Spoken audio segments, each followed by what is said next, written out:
ومسا على الناس الكويسة. ازيكم يا احلى متابعين في الدنيا؟ جايبه لكم النهارده خبر حلو قوي. فتحت لكم قناه جديده اسمها روايات وحكايات حقيقيه. القناه دي هنزل عليها قصص جديده ومختلفه ان شاء الله، وبرضه هستنى منكم في الكومنتات تكتبوا لي نوعيات القصص اللي انتوا بتحبوها وهتستنوها مني، هنزلها لكم في القناه دي. هسيب لكم لينك قناتي الجديده روايات وحكايات حقيقيه في اول كومنت. يلا بسرعه روحوا اشتركوا فيها، وما تنسوش تفعلوا الجرس عشان يوصلكم اشعار بكل قصه جديده هتنزل. ويلا بينا نبدا حلقتنا. اتفزعت وصرخت وزقته بسرعه. اهدي ده انا. وانت تعمل كده ليه اصلا يا قليل الادب انت؟ قليل الادب؟ ده انا جوزك وحطيت ايدي على كتفك. ايوه يعني ايه جوزي يعني؟ مش فاهمه. ها؟ قمت من النوم مفزوعه بعد ما سمعت صوت صريخ مسك ورحت عليها جري. ايه اللي حصل؟ بتصرخي كده ليه؟ تعالى وشوف صاحبك يا استاذ، داخل عليا كده ومن غير اي خجل وحط ايده على كتفي. ومن غير اي خجل؟ ايوه. لا ده احنا كده بقى لازم نتصرف. تعالى معايا يا استاذ من غير خجل. ومشي معاه ليل وهما الاتنين بيحاولوا يكتموا ضحكتهم. ايوه فهموا غلطه يا خالد. واول ما بعدوا عنها انفجروا من الضحك هما الاتنين. لا بجد مش قادر. نهار اسوح، دي البت اختي طلعت هبله. ما تشتمهاش، هي بس زعلانه مني. ماشي يا باشا، يبقى تصالحها. ما انا عاوز بس. يا سيدي ما تخافش انا هساعدك. شكرا قوي يا خالد. العفو، بس انا بعمل بقى كل ده علشان هي. انما انت بقى لسه حسابك معايا على اللي عملته فيها. ما خلاص بقى يا صاحبي، المسامح كريم. انا خالد بقى مش كريم. يلا قدامي. الله، طب ما تزقش طيب. ودخلوا عشان يفطروا بعد ما مسكي محضرت الفطار على السفرة. وعدى اليوم وتاني يوم على الغدا.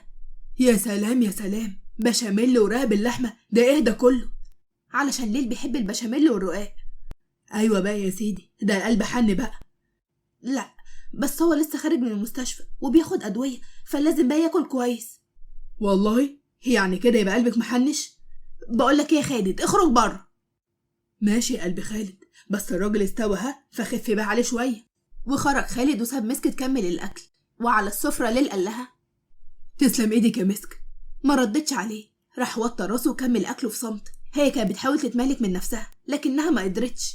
بألف هنا. اول ما قالت له كده رفع راسه ومبتسم وكمل اكله. وجه عليا الليل، دخلت في البلكونه بتاعت الاوضه بتاعتي وانا عامله لي كوبايه شاي بلبن، انما ايه تظبط الدماغ. ومره واحده لقيت ليل دخل عليا الاوضه من غير حتى ما يخبط على الباب، ودخل ليا البلكونه ووقف جنبي وسند على السور. في حاجه اسمها باب والله. وانت مراتي والله. هو انا كل ما اكلمك تقول لي مراتي؟ هو انت ايه مش حافظ غيرها؟ لقيته قرب مني وخد مني كوبايه شاي بلبن وشرب منها. ايه يا عم انت، ده بتاعي على فكره. عم بس حلو. طب هاته طيب. هشربه كله. سكت وبعد كده لفيت وشي ناحيه السور. طب وبعدين طيب، هتفضلي زعلانه مني؟ والله بقى اللي غلط يستحمل نتيجه غلطه. ايوه بس انا جاي عشان اصلح الغلط. مش بمزاجك، لو ما كانش خالد اتصل ما كنتش جيت. بالعكس، هو شجعني بس انا بقى كنت ناوي ان انا اجي. كنت وبعد كده وطى وقعد على ركبته قدامي. يا مسك انا غلطت وندمان، سامحيني وارجعي معايا البيت، ده البيت وحش قوي من غيرك. بصيت له وسكت شويه وبعد كده لفيت وشي الناحيه التانيه. اتنهد بكل حزن وقام وقف مره تانيه. وفضلنا ساكتين حبه صغيرين لحد ما قررت ان انا اقوم من مكاني ودخلت الاوضه. وليل دخل ورايا ولقيته مسكني من دراعي. مسكه ارجوك. هي ليل انا؟ وملحقتش اكمل كلامي ومره واحده لقيت النور اتقفل والمكان بقى ضلمه قوي حواليا. اتفزعت وخفت ومسكت ايده جامد. بقيت واقف ومش مدرك ايه اللي بيحصل بالظبط، لكن مره واحده سمعت صوتها وهي خايفه وبتقولي ما تسيبنيش يا ليلى، انا بخاف من الضلمه. انا جنبك يا مسك ما تقلقيش. ابتعدت عنه شويه وهي عماله تبص ليه مع ضوء القمر اللي داخل الاوضه بتاعتها. انا بحبك يا مسك، انت نعمه من عند ربنا ليا. ربنا بعتك ليا عشان تصلحي كل حاجه وحشه في حياتي. ده انا رجعت اصلي تاني والتزمت وصلحت علاقتي بربنا وبحاول ارجع لحياتي الطبيعيه، بس مش هيحصل الا بوجودك انت.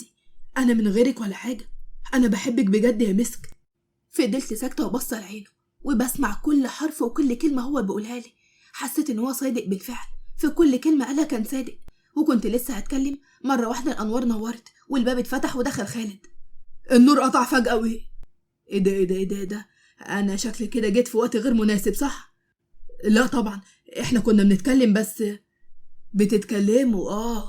طب انا هخرج بقى واسيبكم تكملوا كلام. وبعد كده سابنا وخرج وقفل الباب. انا اسف. على ايه؟ على كل حاجة. انا عايزة انام. طب ما تنامي. هو انت هنا؟ ايوه طبعا، ما انا هنام هنا جنبك. ومرت لحظة والتانية، ومرة واحدة مسك بقت عمالة تصرخ وهي ماسكة مليات قميصه. تنام جنب مين يالا؟ ها انت اتجننت يالا؟ ايه يا مسك اتجننت دي؟ وافهمي بقى ان انا جوزك. والله. وايه يعني جوزي؟ يعني انا مش فاهمة. ها يا خالد، انت يا خالد، والله كنت مستني الاشارة دي. ايه ده؟ انت بتعملي ايه يا مسك؟ تعالى شوف اللي مش هيجيبها لبره ابدا ده. هو في ايه بس يا ليل؟ ايه اللي حصل؟ يا ابني مفيش حاجة، بقول لها انام جنبك عادي، اتجننت عليا. ايه؟ تنام جنب مين يالا؟ يا دي النيل عليا وعلى العيلة المجنونة دي. وسعيلي كده يا بنت، انا قلت اساعدك بس مش للدرجة دي يا اخويا. يا ابني يا ابن اختك مراتي، حرام عليكم، هو انتوا هتجننوني؟ بس يا قليل الادب انت، اللي انت عايزه ده عمره ما هيحصل. وبعد ربع ساعة مسك بكل دقيقة. اوف، اتاخر شوية يا عم، انت كده واخد السرير كله. انسي، اصلا انا بخاف. يا باي عليك، ده انت رخم. بس بحبك. ابتسمت مسك وغمضت عينيها ونامت في هدوء. اما الليل بقى كان فرحان قوي، فضل متبت فيها وكأنه خايف على شيء غالي قوي لا يضيع منه، وفضل عمال يفكر هيعمل ايه عشان ترجع معاه للشقة من تاني. وتاني يوم الصبح اول ما صحيت خرجت من الأوضة، سمعت صوت والد مسك جاي من أوضة المعيشة. اهلا اهلا اهلا، ازيك يا ليل؟ عامل ايه يا ابني؟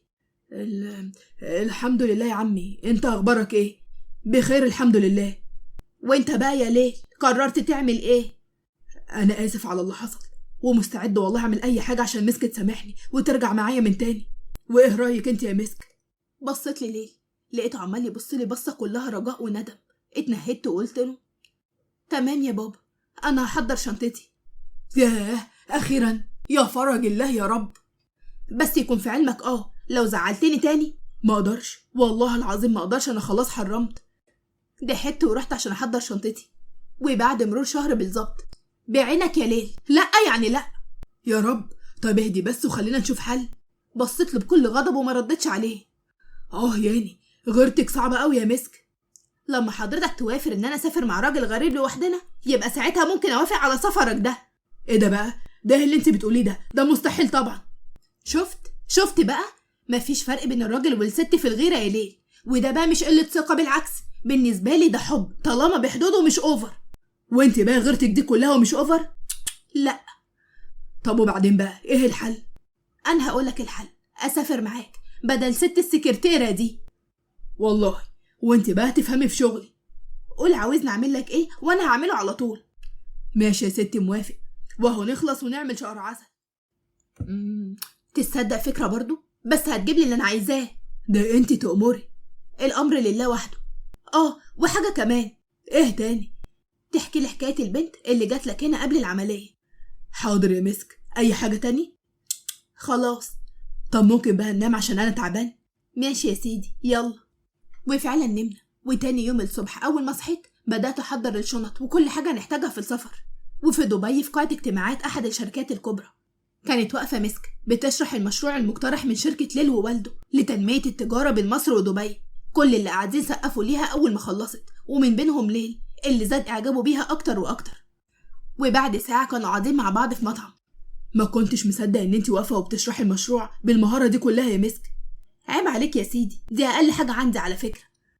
بس لو تقللي غرور شوية هتبقى 10 على 10. ده بقى مش غرور على فكرة، دي ثقتك واصلة ل7 سما، خلي بالك. ها؟ وإيه يعني؟ كتير عليا؟ طيب كلي خلينا نمشي ايه بس؟ المكان هنا حلو قوي والمنظر كمان جميل، احنا هنقعد هنا شوية. ماشي يا ستي، وماله. اما بقى بالليل في الأوضة بتاعت الفندق كان هما الاتنين قاعدين مع بعض. احكي لي، يلا بقى يا ليل، يلا. يا ست طيب، مفسدة اللحظات السعيدة انت. يا عم احكي بقى.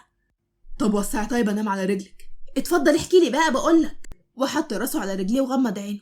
ايه ده يا بابا، هو انت هتنام؟ مش لو كنت جبتيلي جوزين حمام كانوا نفعوني؟ انت بتقول حاجة يا حبيبي؟ لا يا حبيبتي، ما بقولش حاجة. طب يلا وانا هلعب لك في شعرك اهو. بصراحة كده عرض مغري وانا ما اقدرش اقاوم. شفت بقى، يلا احكي. بسم الله. بص بقى يا ستي، زمان وانا صغير. نعم، هو ايه اصله ده؟ انا عايزه اعرف مين دي، مش عايزه تاريخ طفولتك. طيب البنت دي كانت مراتي. ايه؟ مرات مين؟ مراتي. ده اللي هو ازاي يعني؟ عمي ما قاليش ان انت كنت متجوز. عمك مين؟ تقصدي بابا؟ ايوه. مش عارف، بس افتكرت انك عارفة. على العموم هي كانت بنت صاحب بابا، قابلتها في عشا عمل مع والدها واعجبت بيها ساعتها واتجوزنا. بقيت عمالة تغلي على شعره بايدي. وبعدين؟ ده انا شعري لو باظ يا مسك هخنقك. المهم احنا كنا عايشين عادي لحد ما عملت الحادثة، ما استحملتش وطلبت الطلاق. قالتها لي كده بالحرف الواحد يا مسك، قالت لي مش هعيش مع واحد معاق زيك. كلمتها دي جرحتني قوي، ومع ان الدكتور قال ان ممكن ارجع تاني بعد ما اعمل العملية، الا انها برضه ما استحملتش، اتخلت عني مع اول امتحان بينا. اتضايقت علشان قوي، بصته من دماغه وقلت له بكل حب هي اللي خسرانة، وكمان لولا اللي حصل ما كنتش هبقى معاك دلوقتي. ودي بقى احلى حاجة حصلت لي في الدنيا.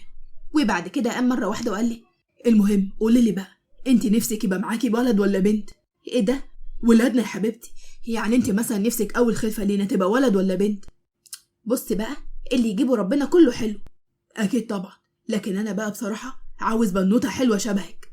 ضحكت عليه وقلت له طب قول يا رب. طيب يا رب يا حبيبتي. وبعد سنة من الجواز كانت مسكة قاعدة بغزوة عمالة تطبق في اللبس. ياللي نسيت الغرام ارجع هنا وقولي. لكن ليل كان قاعد وعمال يشتغل على اللابتوب ولا هو هنا وقولي. وبكل غيظ حدفته بالهدوم اللي في ايدي. ايه ده؟ في ايه يا مسك؟ انت بتخوني صح؟ بس انا هروح عند امي اكمل شغلي، ولا تقولي لي بتخوني ولا يحزنون. يا ليل ربنا يرحمه يا شيخ، انا قلت لابويا دي بنت مجنونه ما سمعش كلامي. بقى انا مجنونه انا؟ طيب ايه بس هتعملي ايه يا مسك؟ استهدي بالله استهدي بالله يا مسك. وبعد 10 دقايق بالظبط ليل وهو عمال يخبط على الباب. يا مسك يا مسك افتحي بقى، الجو تلج. روح عند امك يا ليل. امك؟ طب افتحي بس واحنا هنتفاهم جوه. ابدا مفيش تفاهم، مش انت مش عاجبك خلاص يا حبيبي، انت راحتك تهمني برضو. انا متجوز طفله يا ربي. افتحي يا مسك، مش لابس تقيل. يا مسك يا مسك عيب كده، افتحي. ده انا ليل برضو حبيبك. هفكر. هتعب يا مسك، بالله عليك افتحي. واول ما فتحت الباب لقيته واقف ومنكمش في نفسه من البرد. قربت منه وشدته ودخلته جوه. انت ما هنتش عليا، بس برضو ما تقوليش هروح عند امي دي تاني، ها؟ عشان انا كمان ممكن اروح عند امي وهنزعل كلنا على فكره. سؤال واحد بس، هو مين فينا الراجل هنا يا حبيبتي؟ انت طبعا يا حبيبي. وهوبك انت لب كان ماسكني من هدومي. حلو، امال بقى بتعامليني كده ليه ها؟ رحت حطيت ايدي في وسطي وقلت له يا سلام، هو عشان انت يعني الراجل تقول اي كلام واقول لك امين؟ يا مثبت العقل والدين يا رب، ادخلي ادخلي يا اخرة صبري. وبعد مرور 7 سنين مين بقى اللي يصحي بابا؟ كل مرة بتقولي كده وبنتفق وبعدين بتدخلي تصحيه انت. لا لا لا، هنتفق المرة دي بابا. ويازن ومسك بصوا النجمة اللي عندها 3 سنين وهما الاتنين ابتسموا. مسك شالت نجمة ودخلت الأوضة بكل هدوء، وبعد كده حطيتها على السرير جنب ليل. حبيبة مامي هتصحي بابا بقى وربنا معاكي، يلا سلام. وسبتها وخرجت برا الأوضة، وقربت نجمة من ليل وقعدت جنبه، وبعد كده قعدت تضرب على صدره بإيديها الصغيرة وهي عمالة تنادي عليه بنبرة طفولية. وأخيرا ليل صحي بص ليها وهو بيقول لها حبيبة بابا تعالي يا روحي. أخدها في حضنه ونام مرة تانية. فشلت المهمة. طالعة شبهك على فكرة، علشان كده زي القمر. ماما عايزيني صحي بابا ونجمة نامت جنبه. أيوة صح، أروح أنا؟ لا أنا اللي هروح عشان هتنام الناحية التانية.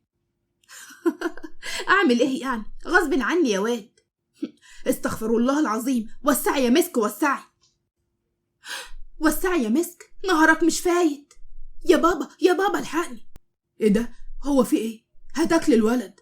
انا هربيه، ده ولد قليل الادب. مين ده؟ يازن، ده الناس كلها بتحلف بيه وباخلاقه. ما تهدي بقى يا مسك كده، خلينا نتفاهم.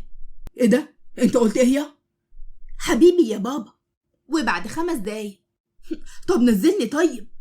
ابدا، انت هتفضل متعلق كده لحد ما تعرف ان الله حق. انا بهزر مع ماما يا بابا، ما غلطتش يعني.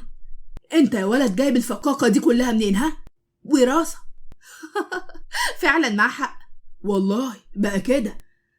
هنكدب يعني؟ ما انت كنت شقي وانت صغير اهو. انا ما جبتش حاجه من عندي، نزلني بقى يا بابا. خلاص نزله، الواد دمه خفيف الصراحه. ايوه خفيف فعلا. انت هتشتغلين انت وابنك؟ انا ابدا. مسك. نهار اسوح، اجروا يا عيال ابوكم هيتحول. وطلع يجري ليل وراه وهو عمال يضحك، ويازن كمان كان عمال يضحك على اللي هما بيعملوه. اما نجمه كانت قاعده على الارض وعماله تلعب بالالعاب بتاعتها ومش مهتميه باي حاجه بيعملوها. ولحد هنا بتكون خلصت حلقتنا. رزقنا الله واياكم ازواجا صالحه وذريه صالحه واسره نسعد بها في الدنيا وفي الاخره بامر الله. استنوني في حلقه جديده بحكايه جديده، وفي نهايه الفيديو ما تنسوش تدعموني بالاشتراك في القناه وتفعيل الجرس على الكل عشان يوصلكم اشعار بكل قصه جديده.